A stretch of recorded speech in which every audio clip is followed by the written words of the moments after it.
Hoy es 22 de febrero del 2022. Para nosotros corresponde al 5 de la semana 3 del primer semestre de 2022, curso de elementos activos, donde hemos estado viendo lo que son semiconductores.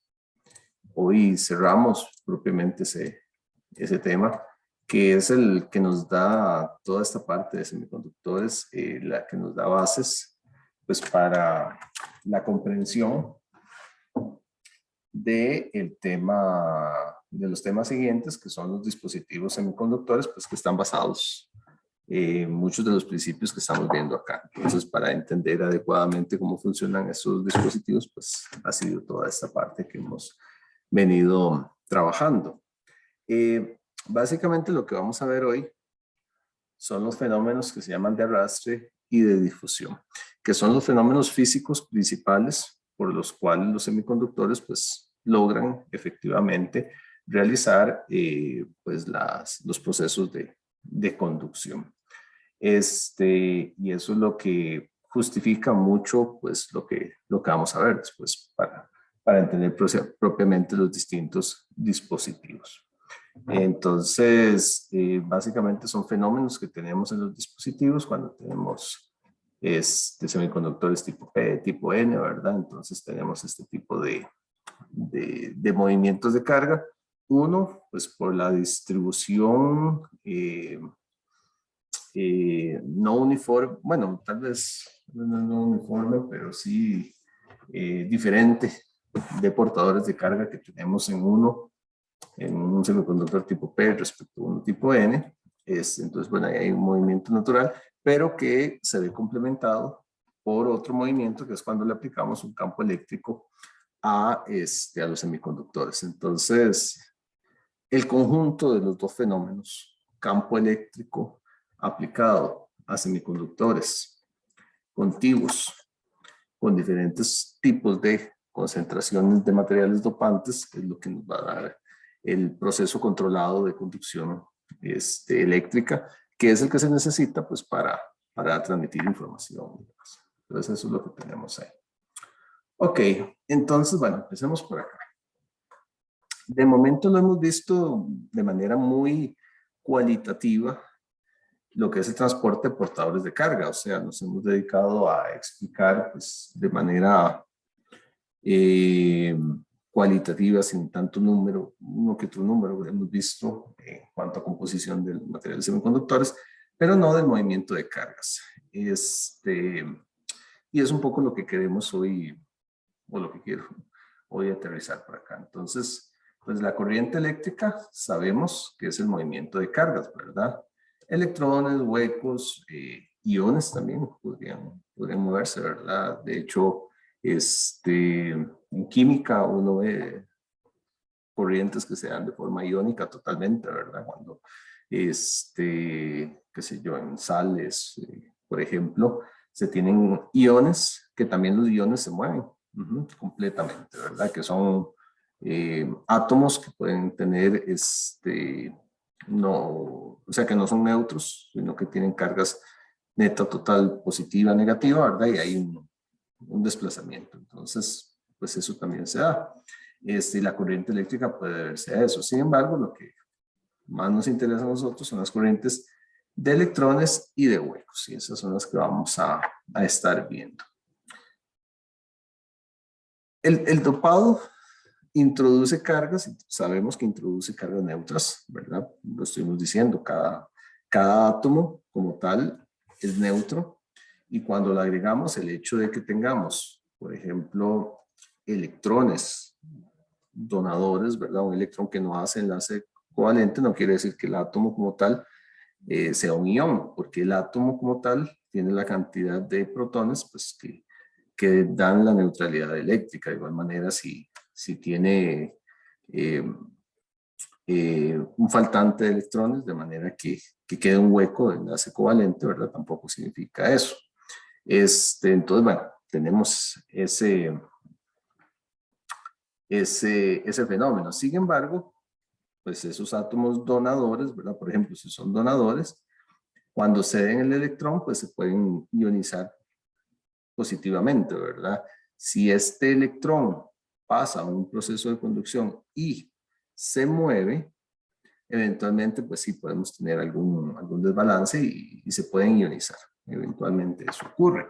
De igual manera, los átomos aceptores se ionizan negativamente, ¿verdad? Si reciben un electrón durante la conducción. Eso es como para entender el hecho de que en estado estable son neutros totalmente. Si eventualmente se ven forzados a ceder este electrón para que empiece a desplazarse, pues hay un momento donde queda ionizado, ¿verdad? O si acepta un electrón de más, porque para un nuevo electrón que llegue aquí, si no hay balance. Entonces, por eso es que se habla a veces de que los átomos se ionizan durante el proceso de conducción. Sin embargo, en los semiconductores, estos átomos que se ionizan, ¿verdad? Son inmóviles como tal, o sea, el átomo no se mueve. ¿Por qué? Porque él está en una estructura cristalina, que es, ya la hemos analizado, es una estructura cristalina muy elegantemente formada, con átomos en una estructura, en una disposición geométrica bastante uniforme y simétrica. Y como lo que entra es nada más un elemento ahí, no es suficiente para deformar, por lo menos no en un proceso de conducción. Pero entonces ellos son absolutamente neutros, ¿verdad? En forma estándar. Si eventualmente ceden su electrón o reciben un electrón, ¿verdad? Dependiendo que sea el caso, ese sí causa una ionización del átomo momentánea como parte del proceso de conducción. Sin embargo, se forma un ion que no se mueve, ¿verdad? El ion no se mueve.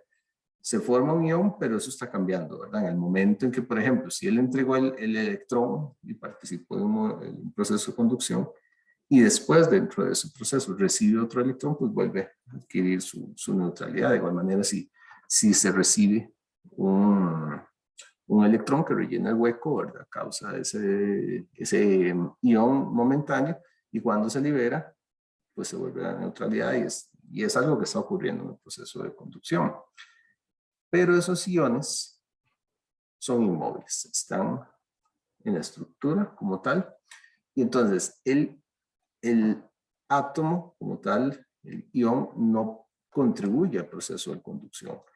Quien contribuye al proceso de conducción son únicamente las cargas, ¿ok? Entonces ese es un concepto que es importante tener ahí. Son las cargas las que contribuyen al proceso de conducción, ¿verdad? Ya sea la carga del hueco o la carga del electrón, ¿verdad? Así lo hemos visto sí, previamente. Entonces, bajo esta consideración, básicamente son dos los posibles mecanismos con los cuales se puede tener transporte de portadores de carga y por lo tanto, pues, conducción eléctrica, ¿verdad? Uno de ellos se llama la corriente de arrastre, que es cuando se aplica un campo eléctrico. ¿Por qué? Porque el campo eléctrico lo que va a hacer es poner en movimiento a esas cargas de más que están por ahí. Y entonces, como ellas no están formando un enlace covalente, están débilmente ligadas a la estructura atómica, y la adición de un campo eléctrico las va a desplazar. Obviamente siempre estamos hablando de conducciones alrededor de temperatura ambiente, ¿verdad? Lo cual hemos visto que son unos 300 Kelvin, ¿verdad? Unos 26 grados centígrados, por ahí. Entonces esa es una corriente. La otra corriente se llama corriente de difusión, y que es más bien debido a las diferencias de concentración de portadores de carga. Esas diferencias se llaman gradientes, y la tendencia al equilibrio que tiene la naturaleza. Ustedes saben que la naturaleza siempre tiende al equilibrio. Entonces es el principio, en términos generales, no exactamente igual, pero por ejemplo que sigue una batería, ¿verdad? O sea, cuando hablamos de una pila eléctrica, no dice casi siempre batería, de repente correcto, es decir, pila eléctrica. Entonces tenemos Las dos polaridades, una parte pues con un exceso de electrones, una parte con un falta de electrones, al final de cuentas casi siempre por fenómenos químicos que se logran, y pues esos elementos usualmente lo hacemos, o sea, hay un proceso, ¿verdad?, que se da donde lo hacemos pasar por algún elemento que genera algún tipo de trabajo, el movimiento de cargas, y entonces cuando se cierra el camino, pues esas cargas, los electrones, van a buscar el equilibrio. ¿Cuándo es que una batería se descargó? Y cuando se alcanzó el equilibrio o la condición más equilibrada posible, ¿verdad? Entonces los electrones salen de donde hay un exceso, hay un desequilibrio muy grande, aquí hay un desequilibrio también, porque también hay cargas positivas, y entonces los electrones salen expulsados y se recombinan con cargas positivas del otro lado, y en su paso, pues se genera algún trabajo.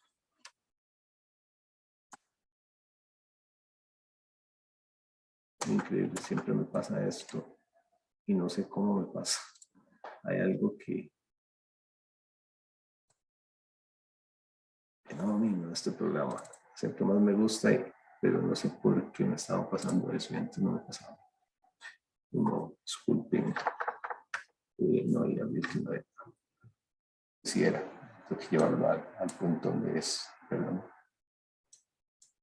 Se lo ubico, está cargando y estamos como por... Estamos por aquí, ¿verdad? Entonces, pues tenemos ese proceso, ¿verdad? De tendencia al equilibrio. Bueno, con semiconductores pasa algo muy similar. Básicamente lo que pasa con semiconductores es que ponemos dos semiconductores, uno tipo N, uno tipo P, y entonces pues hay un proceso natural, ¿verdad? Hay un exceso de electrones por acá, aquí hay un exceso de huecos, entonces va a haber o va a querer darse un proceso de recombinación pues para buscar el equilibrio. Y eso es lo que llamamos difusión. ¿Okay? Entonces tenemos arrastre y tenemos difusión. Son los dos tipos de fenómenos más claros que encontramos acá. Entonces son los que vamos a chequear. Arrastre, drift, en inglés. Eso es porque el fenómeno se conoce, digamos, si lo buscan en literatura en inglés, pues se llama drift. Las corrientes de arrastre son drift currents. Se dice que, bueno, si un semiconductor no tiene ningún campo eléctrico aplicado, los electrones se mueven simplemente de manera aleatoria. Eso se llama movimiento browniano. Sin embargo, el flujo neto es cero. Y de hecho eso uno lo ve. Si ustedes toman un trozo no solo de semiconductores, de cualquier material, pero bueno, semiconductor aplica perfecto. Ustedes tienen un sólido. En este caso estamos hablando del semiconductor. Es una estructura atómica con electrones libres y demás, pues conforme gana temperatura, los electrones se mueven, se desplazan.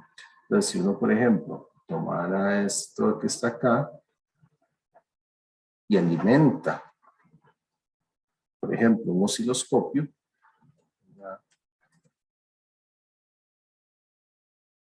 se alimenta un osciloscopio, entonces la gráfica que uno vería ahí es algo que se ve así. Vamos, es puro ruido, pura señal errática, ¿verdad? Para un lado y para el otro. Es como, es en realidad lo que llamamos ruido eléctrico generalmente. Señales bastante pequeñas, va a depender mucho del semiconductor. Señales que pueden andar microvoltios o hasta menos, o sea, hay de todo. Hay semiconductores que se llaman de bajo ruido, entonces son semiconductores que están diseñados físicamente para que tengan un menor movimiento, otros que tienen más, pero al final de cuentas, si uno obtiene el promedio de eso, siendo eso una corriente, pues el promedio es igual a 0. Entonces eso es parte de la naturaleza pues, que tiene el material, ¿verdad? Como tal. Ahora, si en ese caso tenemos un campo eléctrico, ¿verdad?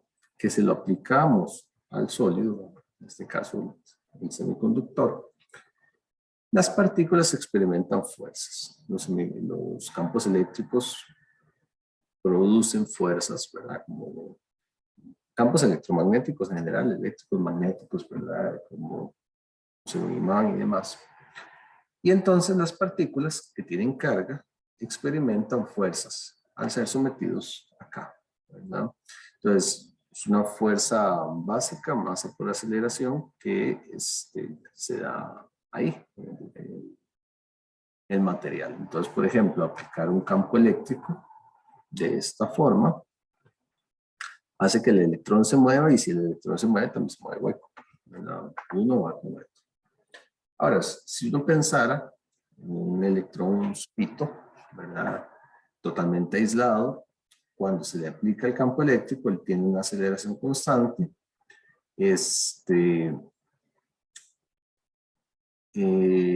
lo cual quiere decir que la velocidad va aumentando. Entonces, pues esto, hay muchas formas de modelarlo, pero esa fuerza, entonces, se puede ver igual como masa por aceleración, masa por la derivada de la velocidad que él tiene, o bien la carga por el campo eléctrico. Se puede ver de esa manera. Ahora, esa velocidad no es una velocidad absolutamente uniforme como uno quisiera. O sea, uno quisiera imaginarse el hecho de que uno aplica el campo eléctrico y él simplemente se mueve, ¿verdad? Como si se estuviera moviendo en el vacío. Y no es tan cierto, ¿verdad? Sino que se genera una velocidad, pero que tiene un montón de colisiones. ¿Por qué? Porque va brincando de átomo en átomo, a veces siendo atraídos por huecos, ¿verdad? A veces no, pero no podemos decir que es un movimiento rectilíneo, ¿verdad? Puro, sino que las cargas van chocando, ¿verdad? Van pasando por la estructura atómica totalmente, ¿verdad? Entonces hay un montón de fuerzas en el cristal, a veces los jalan para hacer enlaces y demás. Entonces, sí hay un movimiento de cargas, pero no es un movimiento que uno se puede imaginar así, le apliqué un campo eléctrico y entonces a esta carga, ¿verdad? Esa carga Q, la jalé y se fue en línea recta con la aplicación de un campo eléctrico. Le apliqué un campo eléctrico y se fue así perfectamente. No ocurre eso. Su movimiento es bastante errático, ¿verdad? Entonces, en lugar de irse así como en línea recta, pues la carga va tomando caminos, va teniendo colisiones, ¿verdad? Y es un camino, pues, como les digo ahí, bastante errático, siempre pues buscando la dirección del campo eléctrico, pero no podemos decir que sea un movimiento así en línea recta, sino que es más bien un movimiento diferente. Entonces, a este punto lo que tenemos es un hecho que si hay portadores de carga disponibles, libres para participar en el proceso de conducción, y si les aplicamos un campo eléctrico, estos se van a mover. Se van a mover, pero no se van a mover en línea recta, sino que tienen un camino que no es exactamente lineal. Entonces, se define aquí lo que se llama la velocidad propiamente de la carga, ¿verdad?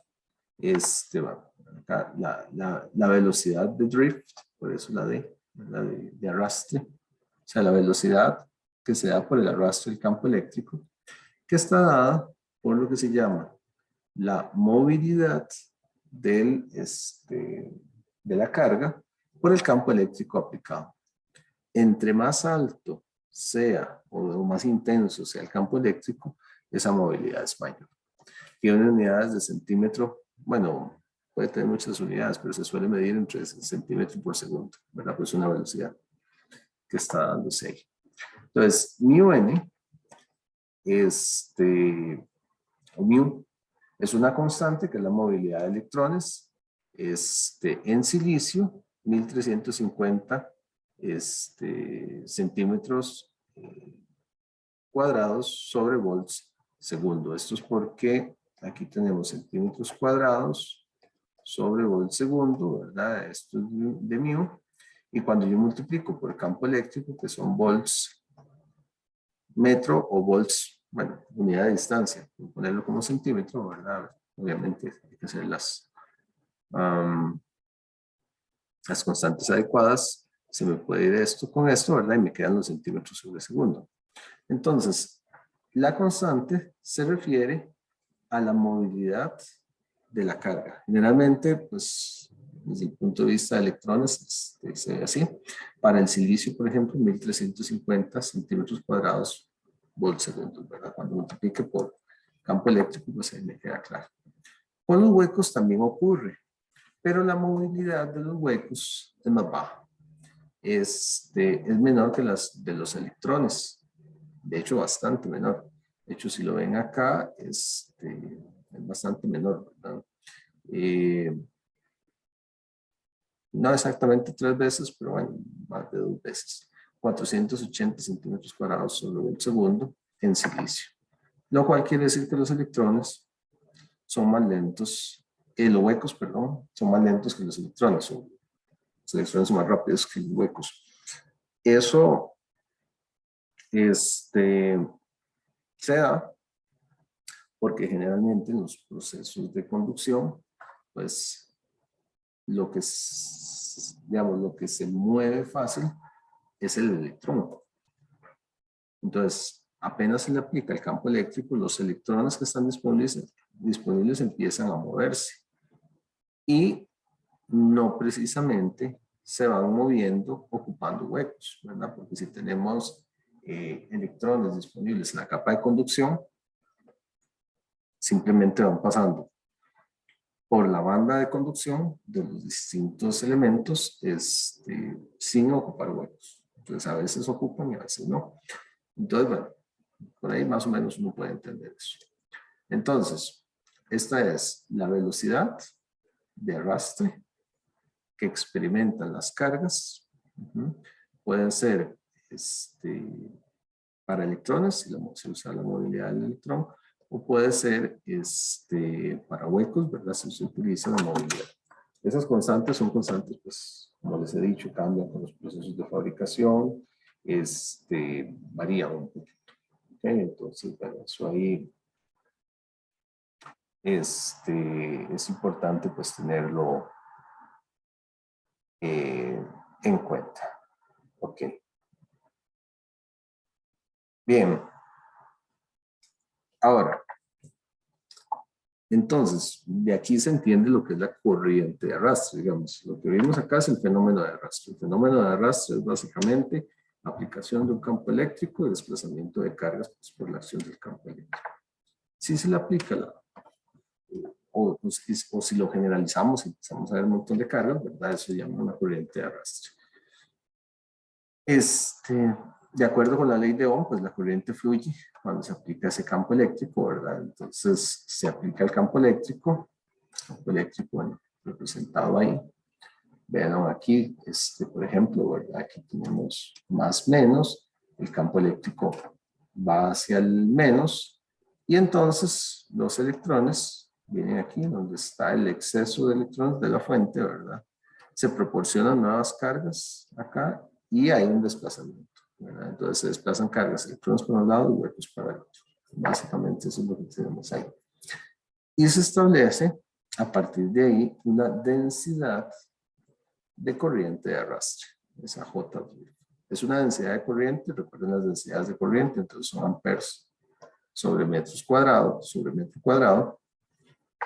Y antes de avanzar ahí, el sigma que está ahí es la conductividad eléctrica del material. Ya vamos a ver esa conductividad eléctrica. Esa conductividad eléctrica que está ahí se define como la carga, el valor de carga Q, N, la concentración de portadores electrones, movilidad de electrones, más carga, la concentración de huecos por su movilidad.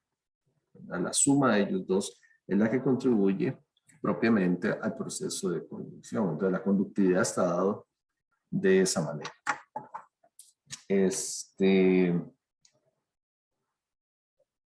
Entonces, de esa manera es está dada. Hacer algunas aclaraciones. Después, entonces, tenemos eso. Entonces, hay un aporte que hacen los electrones y otro aporte que hacen huecos, ¿verdad? Eso es algo así como cuando, como los problemas de física, ¿verdad? Que si este está corriendo para allá, no sé, a 10 metros por segundo, ¿verdad? Y este corre para allá, hacia el otro lado, pues a 15 metros por segundo. Bueno, ¿y cuál es la velocidad relativa, verdad? Entre los dos. Entonces, la velocidad relativa que va a existir entre los dos es de 25 metros por segundo. Bueno, es algo similar. Se suman aquí, ¿verdad? Los dos. Bueno, aquí también sumamos el efecto de cada uno de los procesos de carga. Entonces, bueno, aquí están las definiciones. J-drift, densidad de corriente de arrastre. Como densidad es amperes, como les decía, amperes sobre metro cuadrado, eso hay que recordarlo. Metro cuadrado, que sea la conductividad del medio, generalmente se mide en Siemens.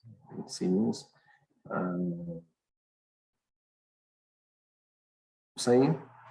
El campo eléctrico, voltsmetro, ¿verdad? La carga del electrón, coulombs, la concentración de portadores de carga, que es unidad de volumen a la -3, y la movilidad de portadores de carga. Entonces, eso es lo que me define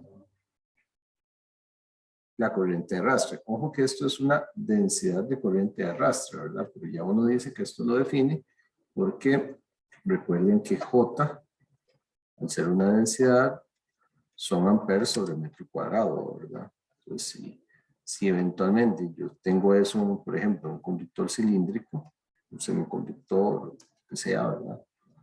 Que tiene un área transversal acá. Entonces, en ese caso se dice que la corriente de arrastre, lo que sería la I drift, entonces va a ser a la densidad por el área transversal por donde están pasando los electrones, ¿verdad? Porque aquí tenemos amperes sobre metro cuadrado y aquí metro cuadrado, entonces eso pues, se cancelan y me quedan amperes, simplemente. Entonces la corriente viene de multiplicar por el área. Es como básico, ¿verdad? En ese caso, entonces, bueno, cuando nos llevamos lo anterior acá, así me queda la ecuación, ¿verdad? La corriente de arrastre se ve de esa manera. Sin embargo, aunque esto es cierto, digamos estrictamente esto es cierto, si el silicio es de tipo N, la concentración de electrones es mucho mayor que la concentración de huecos.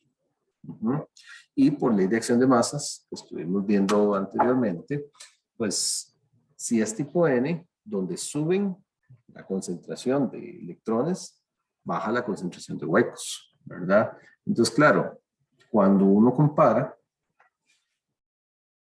uno viene aquí a esta ecuación y resulta, dice que N de repente anda en el rango, no sé, por decir algo, 2 por 10 a la 17, ¿verdad? Lo cual implica que eventualmente P anda en el rango de, bueno, o sea, habría que sacar la relación, ¿verdad? Pero anda ahí ya en el rango de 10 a la 5, una cosa así. Y simplemente cuando yo hago el cálculo, bajo estas condiciones, pues esto se vuelve despreciable, ¿verdad? Por lo que vimos la vez pasada, cuando yo comparo, si yo sumo un 10 a la 5 con un 10 a la 17, Eso es básicamente 10 a la 17, ¿verdad? Entonces, cuando tenemos esas diferencias tan grandes, pues es así. Si más bien el silicio es tipo P, entonces el cálculo se hace con la concentración de huecos es mucho más alta que la concentración de electrones. Entonces, usualmente eso es lo que vamos a tener semiconductores dopados, ¿verdad? Entonces tenemos uno o el otro caso, aunque la ecuación general es esta. ¿Ok? Y eso es lo que define a la corriente de arrastre. ¿Alguna pregunta? ¿Ah?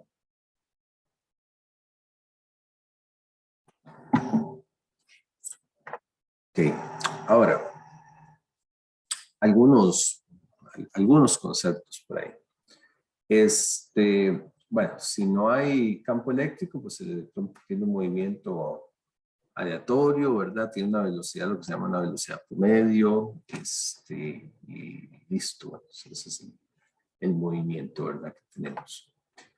Pero si le aplicamos el campo eléctrico, que es lo que sí interesa, el electrón adquiere una velocidad de arrastre, es lo que hablábamos, dada por la movilidad, ¿verdad? Por el campo eléctrico aplicado. ¿Ok? Entonces, podemos tener una velocidad de arrastre de electrones o de huecos, dependiendo, pues, de la movilidad que estemos aplicando, ¿verdad? Hablábamos, les decía hace un rato, ¿verdad? Que, por ejemplo, μn son unos 1350, ¿verdad? Y μp son unos 480. Esto, bueno, es centímetros sobre volt segundo, centímetros cuadrados sobre volt segundo. Esto en silicio. Así es como se ve. Sin embargo, como lo ven aquí está, que esta relación es así lineal, más o menos, para campos eléctricos menores a 5 por 10 a la 3 volts sobre centímetro. ¿Ok? ¿Qué pasa para campos eléctricos muy intensos? Bueno, resulta que más o menos para 10 a la 5 la velocidad está saturada. O sea, ya no crece más. Esto es interesante. ¿Por qué? Básicamente lo que dice es el hecho de que la velocidad de los portadores de carga en el semiconductor tiene techo. ¿Ok? Llega a un punto donde simplemente se satura. Entonces, ven que aquí hay una relación lineal, esto es una constante, entonces uno puede decir que si lo ve en función del campo eléctrico y analiza la velocidad de arrastre, esa velocidad de arrastre crece linealmente dentro de un rango, ¿verdad? Donde la pendiente sería la movilidad que tenga él. Entonces, conforme yo le voy aplicando campo eléctrico, pasa eso. Sin embargo, alrededor de hasta 5 por 10 a la 3, ¿verdad? Voltios por centímetro. Si esto no lo tiene voltios sobre centímetro, entonces por ahí de 5 por 10 a la 3, o sea, de 5000, ya esto deja de ser lineal. Y lo que se va a encontrar uno por ahí es que más bien ya para 10 a la 5 se estabiliza en 10 a la 7, ¿verdad? Unidades de centímetro sobre segundo. O sea, la curva esa, vean que esto es el 10 a la 5. 10 a la 5, pues son unos 100.000, ¿verdad? Es un valor pues, muy grande, no lo voy a hacer aquí a escala. Pero ya hay un punto donde esto se vuelve una línea recta, básicamente. Y por ahí lo que tenemos es una curva, que ya no es lineal, ¿verdad? Esto pues tiene sus implicaciones, principalmente porque hoy en día los semiconductores ya están trabajando en ese límite. Y esto me limita o me impone limitaciones en cuanto a velocidad que pueden tener las cargas al moverse, por lo tanto las señales al ser procesadas. Se dice que, bueno, que los electrones tienen una movilidad de 2 a 3 veces la de los huecos, ¿verdad? Poco lo que habíamos visto. Entonces, ante un campo eléctrico, los electrones son 2 a 3 veces más rápidos que los huecos, ¿verdad? Lo que les comentaba. Y esa movilidad, pues, está determinada por un montón de factores, ¿verdad? Masa efectiva, dispersión por impurezas, por la estructura, etcétera, etcétera, etcétera. Entonces, es algo que uno puede observar fácilmente en un material. Y entonces, esto es relevante a nivel de circuitos y demás, ¿verdad? Uno no puede pensar en que le va a agregar, digamos que para hacer un circuito más rápido le va a poner simplemente un campo eléctrico mucho más fuerte. No, porque de ahí hay un límite, ¿verdad? Hay un límite. Y ese límite, pues, ya se está alcanzando, ya técnicamente puede andar alcanzado. Entonces, ven las curvas, lo que les decía, ¿verdad? Un poquito cómo se ven esas curvas. Vean aquí, para electrones la azul, para huecos la que está en rojo. Entonces, graficado de manera logarítmica para verlo mejor. Aquí tenemos una pendiente, ¿verdad? Y por acá tenemos más o menos la saturación, ¿verdad? Entonces, hay muchas colisiones, hay fuerzas de atracción-repulsión y la estructura atómica tiene su tamaño específico y ya ahí no se puede hacer mucho, ¿verdad? Simplemente eso es algo que tenemos. Ese efecto de que se sature, pues se suele modelar, digamos, matemáticamente por lo que se llama una movilidad efectiva, que trata de tomar en cuenta, pues, ese efecto que está ahí. Y se toma esa movilidad efectiva como la movilidad en ausencia de campo eléctrico, ¿verdad?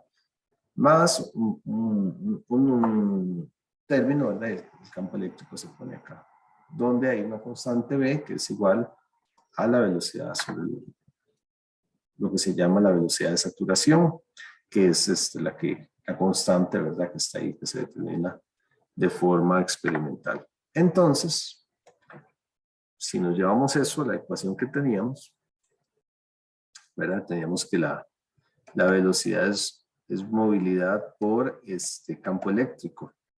Entonces, con la movilidad efectiva, pues se ve así, donde esta velocidad de saturación es, pues, lo que les decía, ¿verdad? 1 por 10 a la 7, más o menos, que es la velocidad máxima que puede tener. Estas son movilidades referencia, ¿verdad? Por ejemplo, los 1350, si la estamos viendo para electrones, ¿verdad? De igual manera lo que está ahí. Y este es el campo eléctrico aplicado. Así es como se ve más o menos lo que ocurre ahí. Que como les decía, bueno, aquí están los valores. Que como les decía, pues es relevante, digamos, ver esa parte y entender el por qué hay limitantes, ¿verdad? Hay limitantes físicas en lo que se hace. Un ejemplo de saturación la velocidad de arrastre. Entonces, supongamos un trozo de silicio con una longitud de 0.2 micrómetros y que es sometido a una tensión de 1 voltio. Tiene una movilidad de 50, ¿verdad? Centímetros cuadrados sobre volt segundo y una velocidad de saturación de 10 a la 7 centímetros sobre segundo.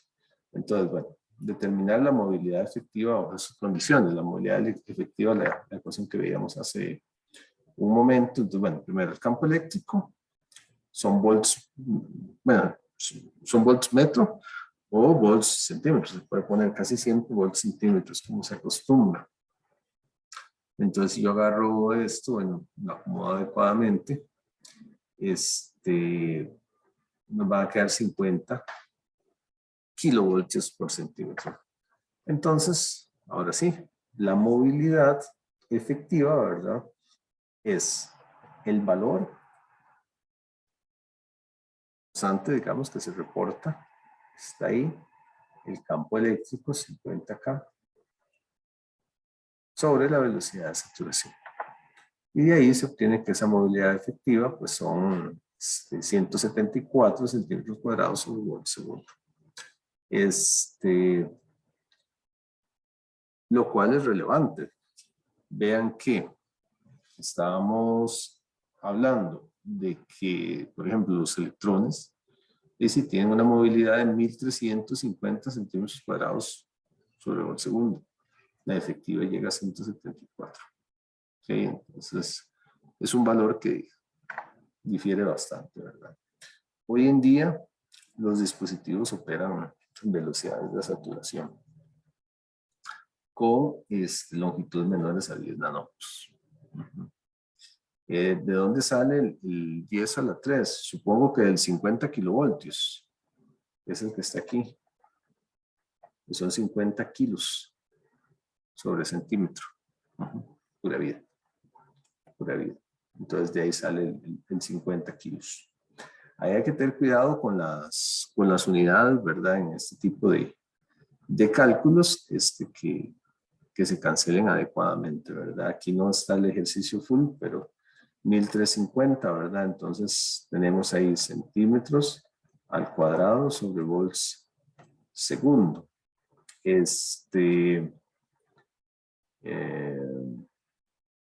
Bueno, no, pero esto es adimensional. Sí, ahí nada más hay que tener cuidado con las unidades para que todo se vaya, ¿verdad? Porque en la parte de abajo entonces también tenemos un sub 0, ¿verdad? El mu sub 0 también me da centímetros cuadrados sobre volts segundo, que es esto por acá. Campo eléctrico, ¿verdad? Que me daría voltios sobre centímetro, ¿verdad? Porque hay que ponerlo en las unidades que sí son. Y la velocidad de saturación, que son centímetros por segundo. Esa está aquí, entonces serían segundo aquí, aquí centímetros. Entonces ahí todo se cancela, ¿verdad? Se van a cancelar centímetros con centímetros, volts con volts, segundos con segundos, entonces queda ahí las unidades de centímetros sobre volts segundo, ¿verdad? Entonces, básicamente eso es lo que tenemos. Ahora, dice, calcule la tensión máxima permitida de modo que la movilidad eléctrica no sea reducida a más de un 10%, para poner ahí algún tipo de pregunta, ¿verdad? Sabemos que la curva,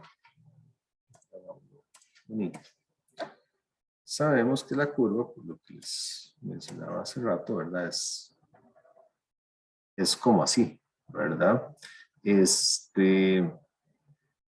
Entonces,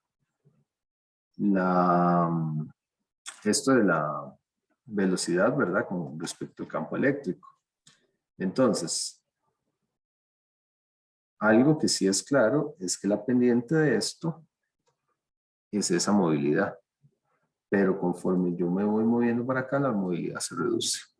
Cuando estamos en valores bajos es una constante, pero aquí se va haciendo cada vez más pequeño, porque al ser una pendiente, aquí la movilidad ya se hace muy pequeña, ¿verdad? Entonces, la movilidad efectiva cambia. O sea, lo que quería decir es, ¿por qué se dice que la movilidad efectiva no se reduzca más del 10%? Bueno, es que va bajando la movilidad. Entonces, se pone ahí, ¿verdad? Que punto 9, ¿verdad? Y bueno, ahí básicamente calcular el campo eléctrico que nos daría eso. Se despeja, ¿verdad?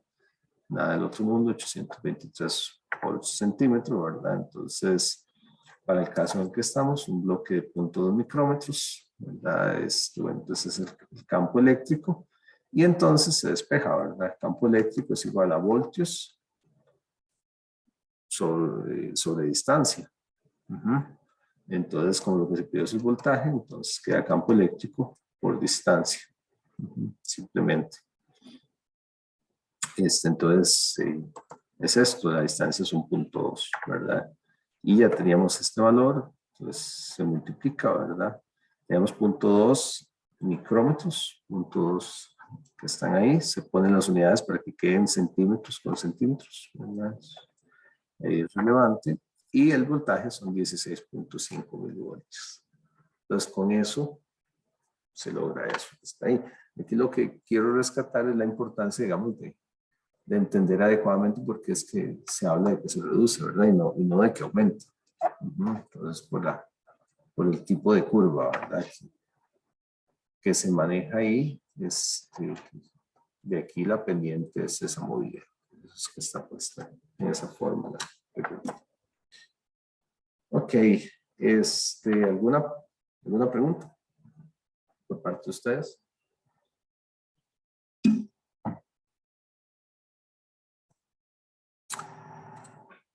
Bien, bueno, si no hay preguntas, creo que ahí el ejemplo está claro.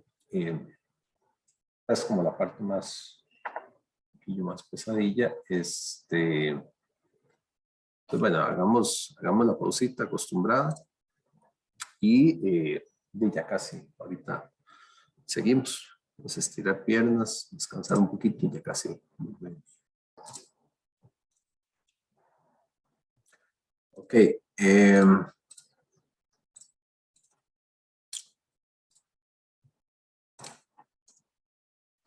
Algo que también, otra dependencia que tiene la movilidad electrónica es según la concentración del dopado. El modelado que se sigue ahí es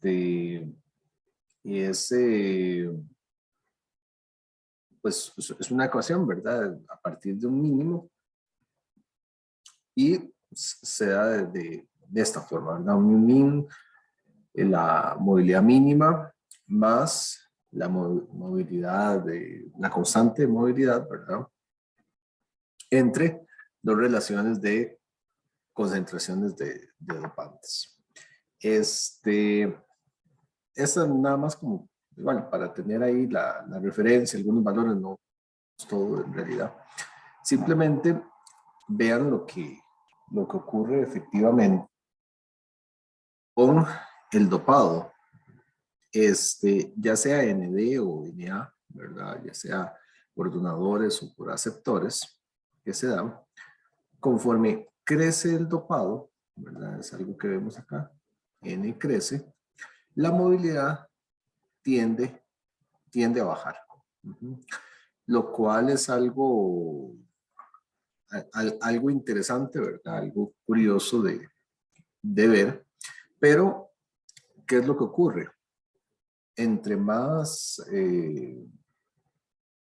cargas, digamos, se tenga y más existan, que están los otros datos por la otra parte, básicamente, ¿qué es lo que tenemos?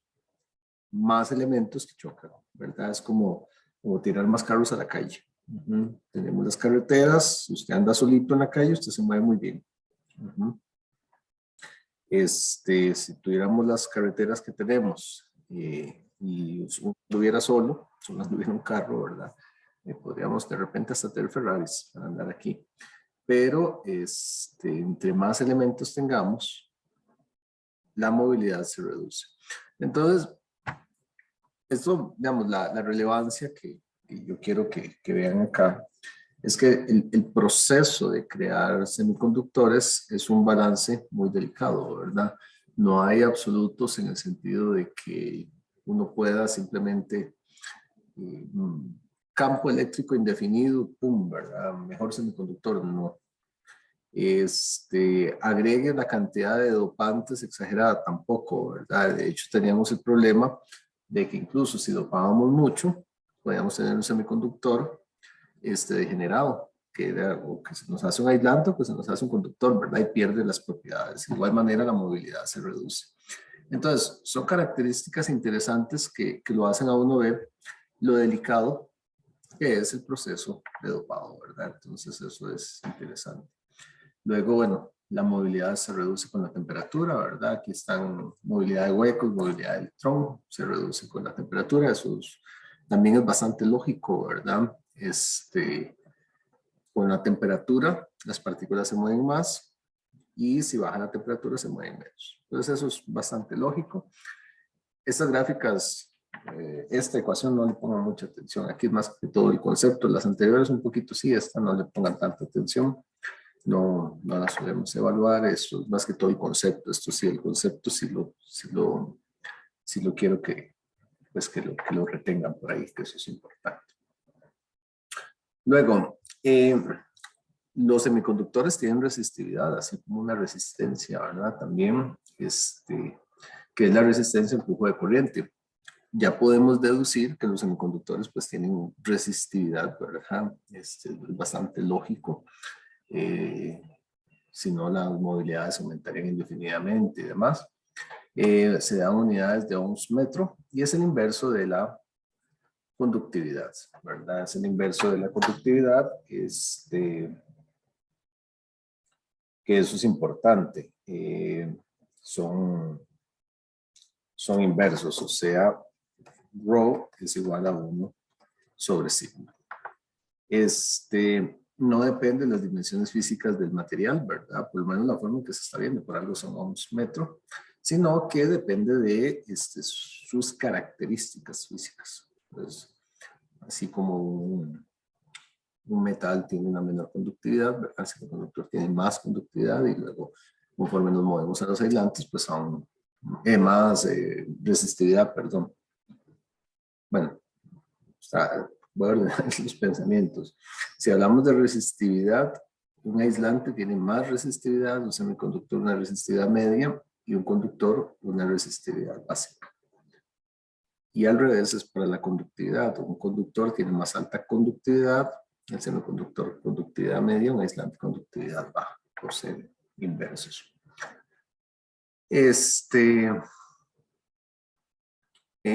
relacionada con el campo eléctrico, ¿verdad? De esta manera, ¿verdad? Bueno, aquí se ve, ¿verdad? Que esa resistividad, campo eléctrico, se llama densidad de corriente, se puede ver de esta manera. Esto a partir de la ecuación que manejábamos antes, involucra las movilidades. Entre más alta sea la movilidad, más baja va a ser la resistividad, ¿verdad? Y las concentraciones. De hecho, ven acá una gráfica que esto es resistividad, ¿verdad? Unos centímetros. Bueno, esta está en función de está en función de las concentraciones. Estas son Na y Nd, que son las concentraciones de los dopantes, ¿verdad? Que pasan a ser la Cn y la P, ¿verdad? Cuando ya son muy altas. Entonces, pues aquí se ve, ¿verdad? Cómo esa resistividad va a ir bajando. Va a ir bajando entre más concentraciones de carga pues se tengan. En semiconductores N, pues es dominante esta, ¿verdad? En semiconductores P es dominante esta, ¿verdad?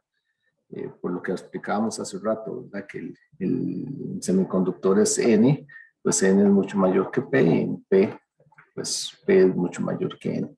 Entonces, por eso queda de esa manera. Entonces, importante señalar, en este caso, que la resistividad de un semiconductor se puede controlar. Y se puede controlar de manera bastante fácil, digamos, hasta cierto punto, con la concentración de portadores. Esto es relevante porque cuando se hacen circuitos integrados, aunque vamos a ver que están conformados mucho por semiconductores, ¿verdad?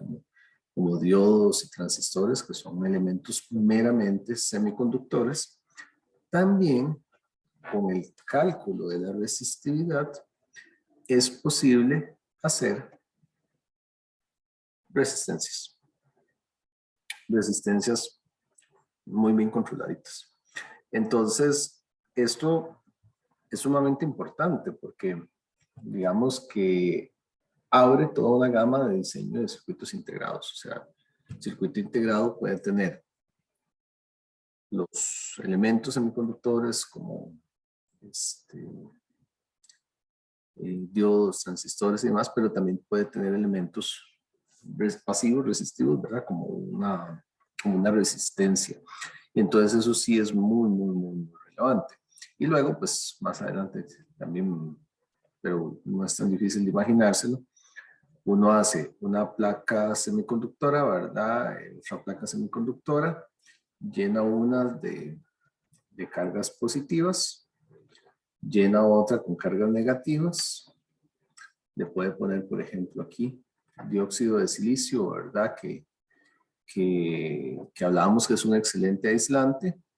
Y entonces, de aquí a acá, ¿qué tenemos? Un capacitor, ¿verdad? De hecho, eso se ve en los MOS y demás. Entonces, de manera bastante sencilla, se puede visualizar que en un semiconductor, con el tratamiento adecuado de sus áreas, podemos tener transistores. Estos son los transistores tipo MOS, transistores BJT, diodos, resistencias y capacitores. Gracias, y este último, pues gracias al control que se puede hacer de la resistividad a partir de sus parámetros. Lo que sí es complicado hacer en un semiconductor son las bobinas. Eso sí, y se evitan a toda costa. Se pueden hacer, hay maneras de hacerlo, pero se evitan a toda costa. De hecho, los circuitos digitales lo que suelen tener son capacitores, transistores, diodos, resistencias.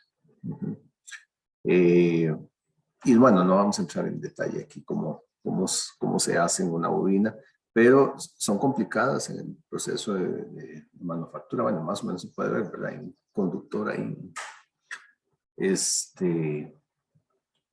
en colocho, por así decirlo, ¿verdad? Que en espiras contiguas, de modo que formen esto, pero necesitan mucho espacio. De hecho, si se hace una bobina integrada, eso consume el espacio de muchos otros elementos. Entonces siempre se evita. Ok, entonces bueno, eso era la resistividad y es este concepto, ¿verdad? Que es importante que se lo lleven. Ahora, difusión, este es el otro fenómeno, ¿verdad? Recuerden que al principio la portada de esto era corriente de arrastre y difusión. Ya vimos el arrastre o el drift, en qué consiste. Básicamente es la corriente cuando se aplica un campo eléctrico. La otra parte es por difusión.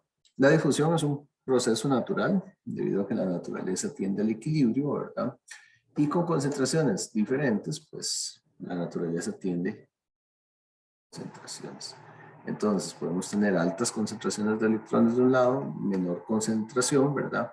Entonces va a haber de manera natural un desplazamiento de cargas, el punto donde haya más o donde haya menos, ¿verdad? Lo normal, hasta tener un equilibrio. Eso se llama difusión. Las cargas, bueno, van de mayor a menor, ¿verdad? Tienen suficiente energía por el movimiento térmico, ¿verdad? Que las mueve y las distribuye de manera uniforme. La difusión es un fenómeno natural que se da. Si ustedes toman un vaso de agua, ¿verdad? Y tienen agua ahí, no sé ni cómo dibujar bien el agua, pero hay agua. Entonces tienen algún líquido ahí, y si ustedes le agregan tinta o algo así, de hecho, si uno busca en internet procesos de difusión, uno le tira así como una gota de tinta, ¿verdad? Después de mucho tiempo, la naturaleza tiende al equilibrio y el agua se vuelve uniforme. Se vuelve uniforme, eso es difusión. Y es el proceso también que se da con cargas. De hecho, hay muchos videos en YouTube interesantes de difusión con líquidos. Y que hay cosas que lo aceleran, por ejemplo, la temperatura. Si yo trato de hacer la difusión en agua caliente, es mucho más rápido que hacer una difusión en agua fría. Por nada, cuando queremos diluir azúcar, crema en el café o cosas así, se calienta la bebida y se revuelve. O es más rápido, ¿verdad? Entonces, no es por nada. La difusión, pues hay un principio físico que se llama la ley de Fick, que dice que la fuerza que experimenta una partícula, o sea, en su movimiento, ¿verdad? Es igual a menos el coeficiente de difusión, que es una constante, que dice cómo se mueve eso, por el gradiente de la concentración de partículas que se da ahí. Un gradiente es una diferencia entre dos puntos. Entonces, entre más alto es el gradiente, más alta quiere decir que más alta es la diferencia. Y eso obviamente hace que que la fuerza sea mayor. Si volvemos un poco al ejemplo de la pila eléctrica, yo se los comentaba, ¿verdad? Cuando la pila está nueva, el gradiente es mucho más alto, porque la concentración de cargas negativas es muy alta respecto a la concentración de cargas positivas, ¿verdad? Entonces, inicialmente hay mayores fuerzas de atracción y de repulsión por la diferencia que hay ahí. Cuando empiezan a recombinarse, poco a poco va bajando la fuerza de la batería y la batería se va descargando. Entonces, bueno, básicamente es eso lo que nos dice, ¿verdad? El gradiente de concentración es mayor, el que mayor sea esa diferencia. Entonces, el flujo es proporcional a ese gradiente, esa diferencia. Se dice que apunta en la dirección de menor a mayor concentración. De hecho, gráficamente se puede ver así, donde las regiones oscuras tienen mayor concentración. Entonces, por ejemplo, si fueran electrones, ¿verdad? Pues esto es una representación básica de lo que es como en Wikipedia esta foto. Esto es mayor concentración, entonces se suele representar de esa manera el gradiente, ¿verdad? Aquí también mayor concentración y entonces el gradiente se suele representar de esa forma.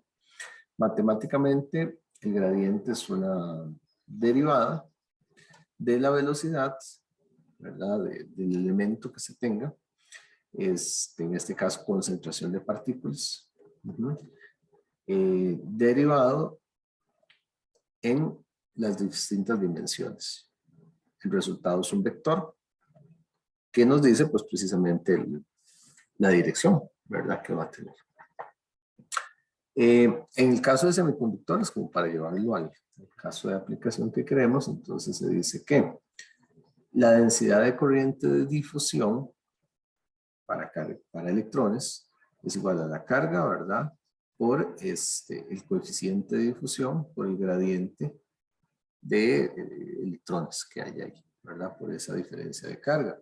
En el caso de la densidad de corriente de difusión de huecos, pues es sentido contrario, ¿verdad? Por cargas distintas, menos Q, por el coeficiente, por el gradiente que se tenga, ¿ok? Si lo llevamos a una dimensión, vean que aquí quedó el gradiente ¿verdad? Ese gradiente es lo que teníamos acá, que es una derivada. Repasándola un poquito acá,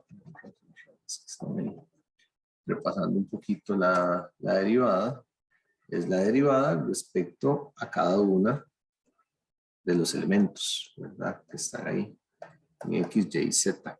Entonces, eso que está ahí, ese gradiente, si lo vemos en una dimensión, por ejemplo en X, entonces como en este dibujo, establecemos que esto es X, el eje X, y la altura de esto representa la concentración de partículas. Entonces, cuando se hace la derivada de la concentración de partículas, ¿verdad? En este caso de electrones, respecto a X, ¿qué es lo que uno encuentra? Esta pendiente. Esa pendiente que está ahí es lo que nos va a dar esa diferencia, ¿verdad?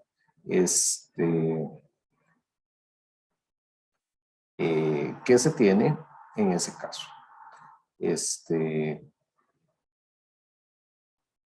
Ok, entonces básicamente eso es lo que se tiene. Entonces, si lo vemos respecto a X, la derivada queda únicamente como una derivada respecto a X, ¿verdad? En dirección X. Se asume así de manera muy razonable porque en las otras dimensiones es constante en cada punto. Entonces, generalmente se ve en un solo punto. Entonces, la corriente de difusión se ve así. Bueno, nuevamente, esto es densidad, ¿verdad? Pero volvemos al asunto de que si fuera este material, por ejemplo, y yo quiero averiguar la corriente, pues tengo que multiplicar por el área transversal, ¿verdad? Tengo que multiplicar por esa área Y entonces la corriente de difusión pues sería la densidad de difusión multiplicado por el área. ¿Ok? Eso es lo que nos daría esa parte. Y entonces podemos tener difusión de electrones y difusión de huecos en la corriente de ellos. Bueno, esta es otra grafiquita, esta sí viene en rosario, ¿verdad? Entonces, se hacen de manera intencional perfiles de concentración que no son constantes. ¿Para qué perfiles de concentración que no son constantes en ciertas regiones? Para poder propiciar ese gradiente que está ahí. Y de hecho, entonces, para tener esa corriente, pues vean que no basta, digamos, solo con juntar los dos elementos, porque eso me daría una corriente muy, muy finita, muy pequeña, ¿verdad? Sino que lo que se hace es que se inyectan portadores de manera que puedan correr. Si lo hago en una dimensión, ¿verdad? Mantengo el flujo, digamos. Eso es lo que se quiere, mantener un flujo pues, de manera indefinida. De igual manera aquí, con dos gradientes, pues corren para. Y esto va a ser importante, digamos, a la hora de explicar el funcionamiento de los dispositivos semiconductores como un diodo, porque pues se toman las partes N y P y entonces hay que jugar con esos gradientes que se dan ahí en la frontera entre los dos elementos. Bueno, hay que verlo más adelante. Los coeficientes de difusión son constantes también para el silicio. Para electrones, 34 centímetros cuadrados sobre segundo, y para huecos, 12 centímetros cuadrados sobre segundo. ¿Okay? Entonces, de aquí es relevante pues entender esa dinámica, digamos, que se da en el semiconductor. Hay una relación que se llama la relación de Einstein, o Einstein, como quieran ver. Relaciona la movilidad con el coeficiente de difusión, donde tenemos lo que se llama una tensión térmica que es de unos 26 milivoltios a 300 Kelvin, que es igual a la constante Boltzmann por la temperatura entre Q. Sustituyendo y ordenando un poquito, esta es la relación de Einstein que se maneja usualmente, ¿verdad? Entonces tenemos el coeficiente de difusión sobre la movilidad es igual a KT sobre Q, que es una constante para ciertas temperaturas, aproximadamente 26 milivoltios. Es un valor, digamos, importante que se utiliza en algunas relaciones que se tienen por ahí. Y con eso, pues ya tenemos los dos tipos de corriente, ¿verdad? La corriente de arrastre y la corriente de difusión. Aquí está, corriente según el tipo de material, ¿verdad? No solemos verla para materiales intrínsecos, sino que generalmente para materiales dopados. De igual manera, la corriente de difusión se presenta, ¿verdad? Para cada uno de los elementos que se tengan, ¿verdad? Y eso es básicamente lo que tenemos ahí. Y la relación de Einstein es una que se utiliza ahí para hacer algunas relaciones por ahí relevantes. Hasta acá.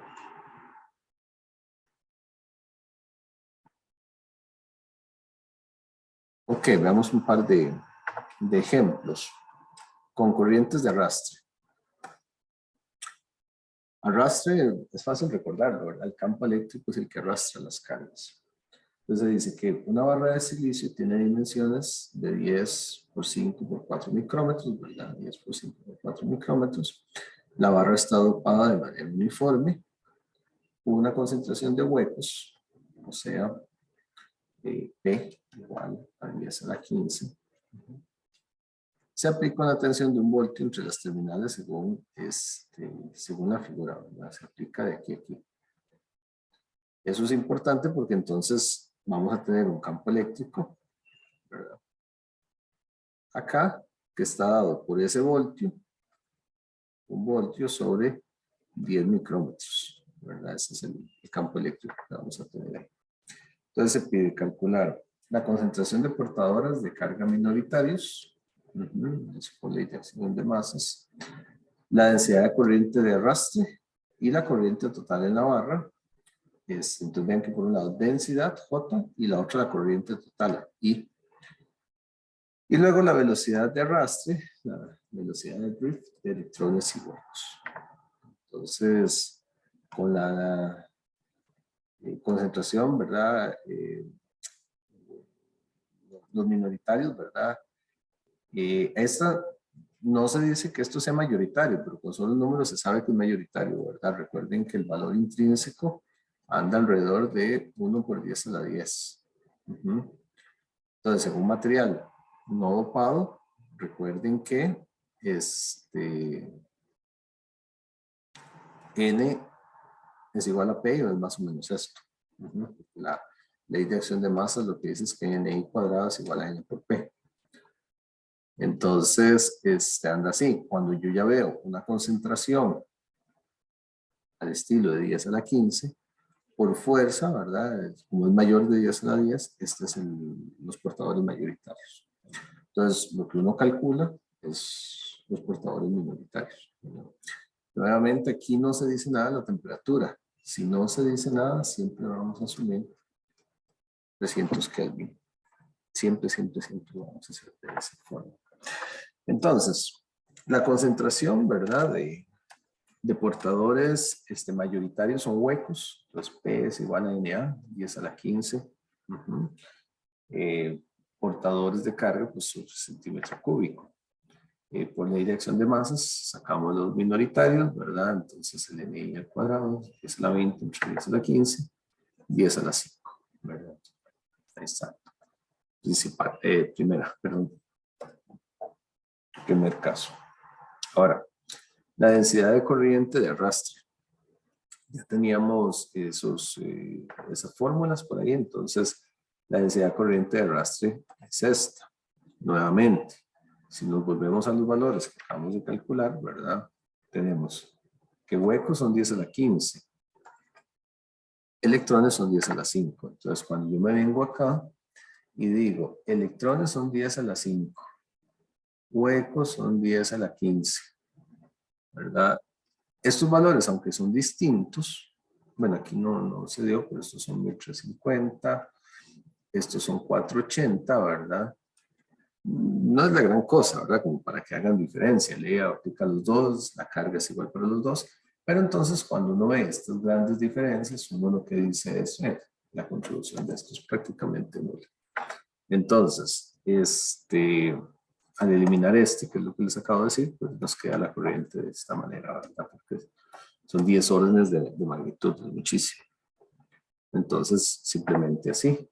Entonces, aquí hay que tener cuidado con las unidades, nada más en estos ejercicios, siempre hay que tener cuidado con unidades. Si son metros, si son centímetros, si están en micrómetros, eso hay que tener cuidado.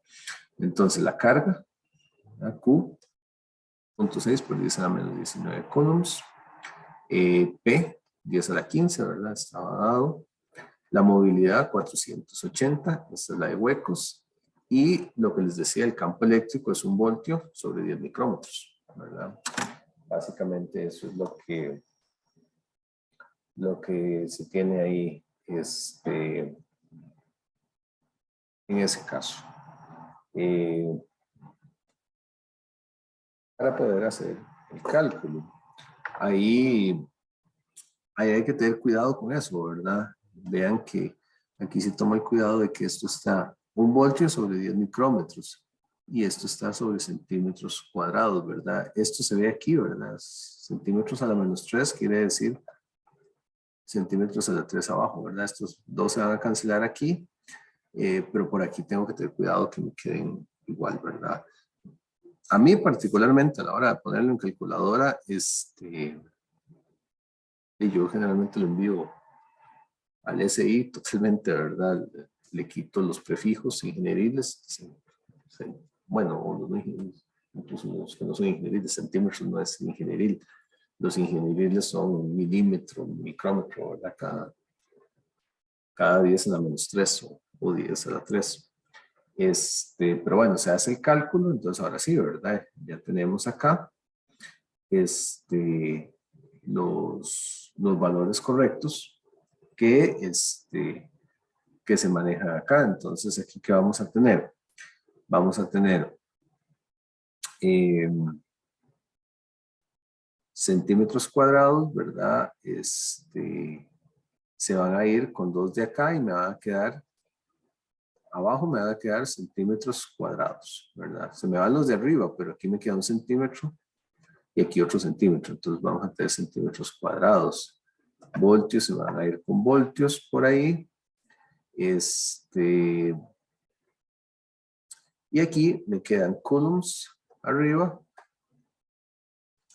Ponerlo acá, coulombs y segundo, que está acá. Coulombs segundos son amperes, ¿verdad? Entonces aquí están las unidades de amperes sobre metros cuadrados, que es una densidad de corriente. Entonces ese análisis dimensional siempre es relevante. Entonces la densidad de corriente, ¿verdad? Aquí queda, ¿verdad? En amperios sobre centímetros cuadrados, o se puede pasar a otras unidades. Aquí quedó microamperios sobre micrómetros cuadrados. No se pedían unas unidades, pero para que vean un poco el cambio, el uso de unidades. Y entonces la corriente, pues se calcula con un área, ¿verdad? Si nos volvemos un segundito a la figura, y la corriente viene por acá. ¿Por qué? Porque el campo eléctrico está aplicado aquí. Como este es el campo eléctrico, y provoca el arrastre de cargas, los electrones los jala en esta dirección, ¿verdad? Según lo que vimos hace un rato. Entonces se calcula con el área transversal al movimiento de los electrones, que sería esta. Por eso son 5 por 4 micrómetros. Si, por ejemplo, si hubiese aplicado lo mismo, o sea, si fuera el mismo trozo de material, pero si hubiese aplicado el voltio de aquí a aquí, ¿verdad? Y se dijera 1 voltio hacia acá, ¿qué ocurriría ahí?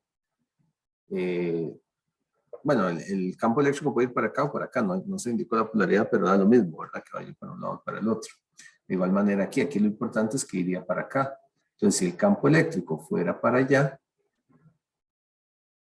habría que calcular con esta área que está aquí, ¿verdad? Que serían 10 micrómetros por 4 micrómetros, ¿verdad? Y el campo eléctrico sería 1 sobre 5 micrómetros, ¿verdad? Entonces eso es como para que se ubiquen, que vean por qué se usan unos u otros. Porque si se cambia ahí, que no nos agarre por sorpresa eso, ¿verdad? Entonces a la hora de calcular la corriente, perdón, que son amperes, hay que multiplicar la densidad, que son en términos en SI, amperes sobre metro cuadrado, ¿verdad? Entonces, hay que tener cuidado ahí con las unidades. Aquí con centímetro cuadrado, entonces, bueno, ahí se pone para que sea centímetro por centímetro, pero también se puede hacer por micrómetro. Y da lo mismo, tiene que dar lo mismo, 1537 micrómetros. ¿Buena pregunta? ¿Sí?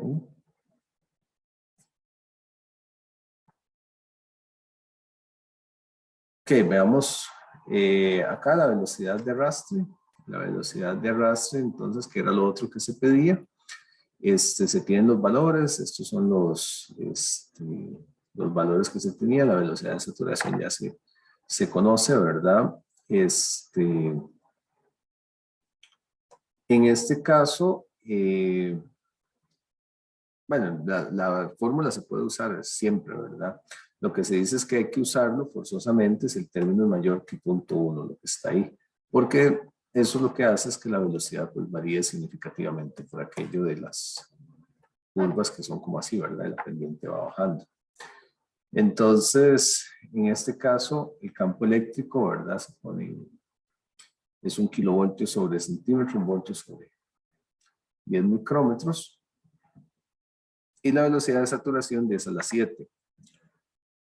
Entonces, si se calcula el término que está acá, donde el mu sub 0 sería la velocidad de la movilidad de los electrones, ¿verdad? Por el campo eléctrico entre la velocidad de saturación da .135. Entonces es mayor a este término que está ahí, entonces sí hay que trabajarlo. Entonces, para huecos es más bajita. Entonces, eso es significativo, digamos, para la velocidad de arrastre es significativo el caso de los electrones y no tanto el de los huecos. Entonces, ahí sí se puede calcular la velocidad, los 1350, ¿verdad? Entre 1 más .135, que es lo que estaba aquí, que es un K, ¿verdad? Entonces, aquí está el valor de esa velocidad de arrastre. Si se ve la otra, pues también se puede calcular. Aquí se usó siempre la fórmula siempre se puede usar. Sin embargo, si no se hiciera esto, da un resultado bastante similar. Entonces ahí están los dos resultados de la velocidad de arrastre para electrones y para huecos. Una pregunta. Bien, uno último, nada más ya para cerrar, lo vemos rápidamente. Quiero para cerrar hoy ya. Para difusión, este es el caso de difusión, dice, se inyectan huecos de manera constante en una región de silicio P, ¿verdad? Entonces están inyectando huecos. En estado estable se establece el perfil de concentración de huecos de la figura. Ven lo que hay aquí, esto es lo que se llama el perfil de concentración, que es como el que veíamos. Lo que se ve es que hay un gradiente, ¿verdad? Porque es el perfil de concentración. Entonces esto es P, que es la concentración de huecos, ¿verdad?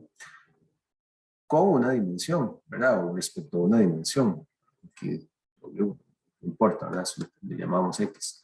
La cuestión es que en 5 micrómetros, ¿verdad? En 5 micrómetros tiene una relación lineal que pasa de 1000 P N sub 0, que sería el valor inicial, hasta el Pn sub 0.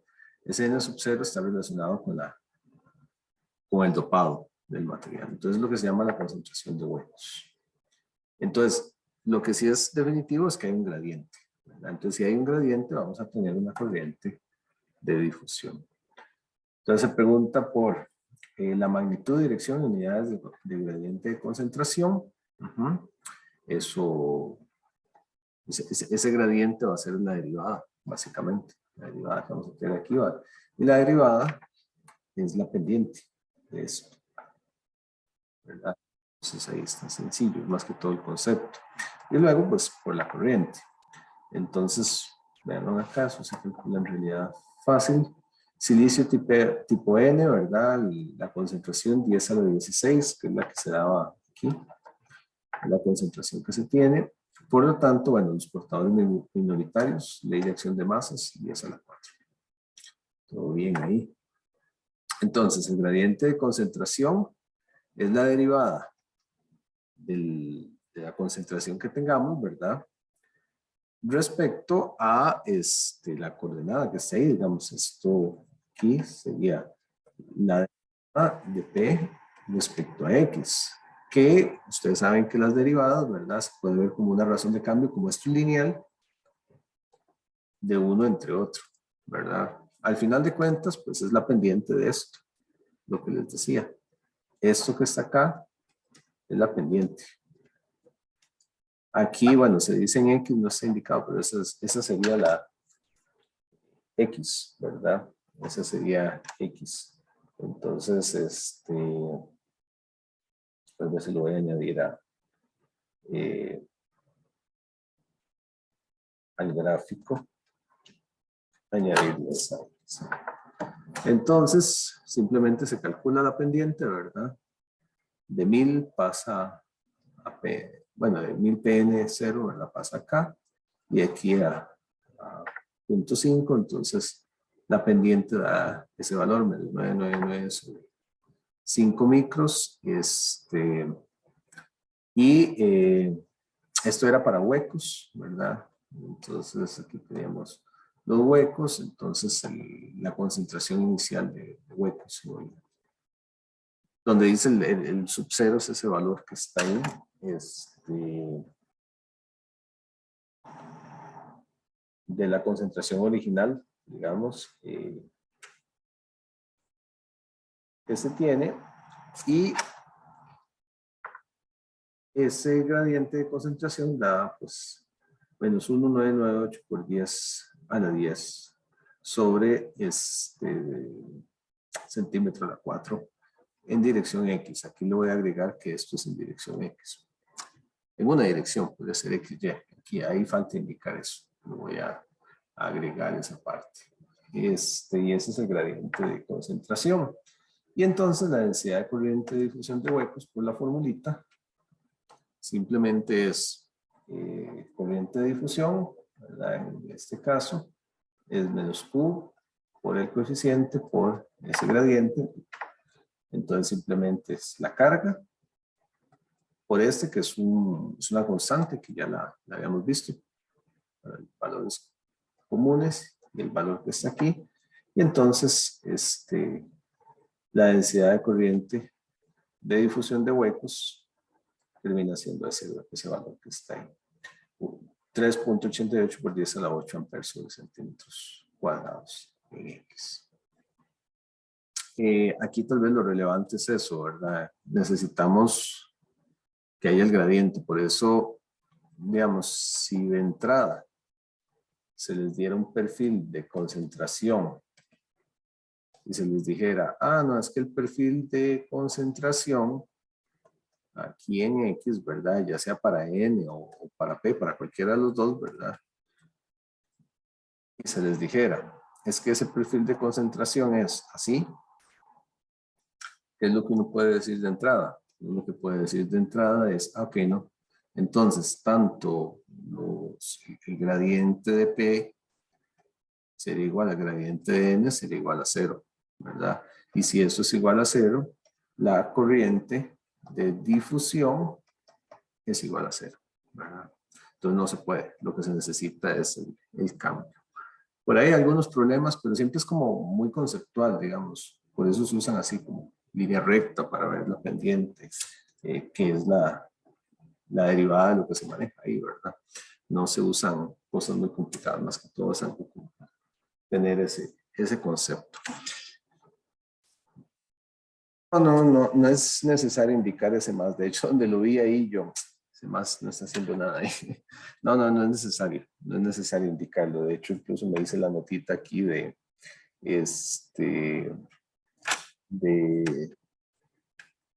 quitarlo. Porque ese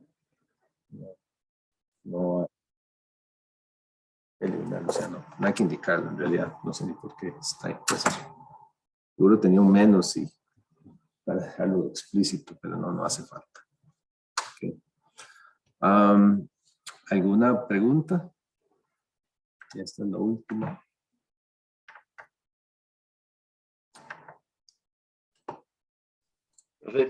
Sí. Con respecto a ejercicios de práctica, ¿cómo se estaría dando o dónde los estaría subiendo? Sí, los tengo que subir al TEC Digital y eso está buenísimo que me lo pregunte porque ya de este tema sí hay bastante, bueno, no son muchísimos porque en realidad no es tanto el enfoque del curso, pero sí tengo que subirlos. Entonces,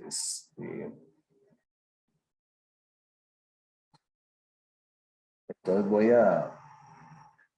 a preparar algunos ejercicios para subirlos al TEC Digital. Voy a tomar algunos y los voy a subir para que vayan preparándose en esa parte. Perfecto, Gracias. gracias. Ok, no, gracias a usted por recordar. No sé, yo creo que mañana lo puedo hacer, pero a veces pasan cosas y le llaman a uno algo y se me va. Aquí me lo anoté, pero si por A por B no los he subido, aquí a la próxima lección me lo vuelven a recordar sin pena. Yo me enojo porque digan que estoy faltando algo que prometí y ya lo prometí, entonces cualquier cosa me dice. ¿Alguna otra cosa?